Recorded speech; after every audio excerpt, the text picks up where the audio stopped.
This 2-minute tech tip is about using Chrome to its fullest potential.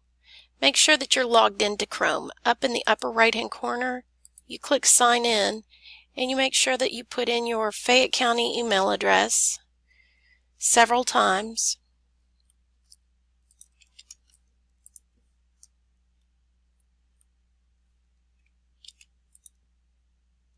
You choose work or school.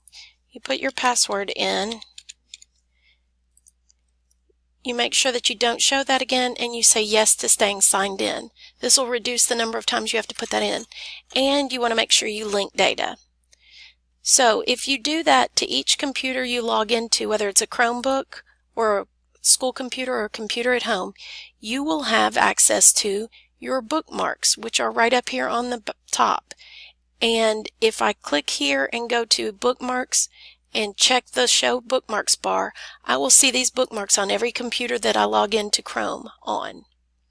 That's handy, but the other thing that's handy are extensions, which are showing up right here. To find and install a Chrome extension, you can go to the Chrome Web Store, and let's say that I want to find the extension for Share to Classroom. I can search for it over here, or I can just click on it when I see it and click on Add to Chrome. And once I do that, it will ask me to give it permissions. And it's checking, and then it will pop up here in my extensions bar. And with one click, I can add any website that I'm on straight to my Google Classroom. One of our next tech tips will be on my favorite extensions to install.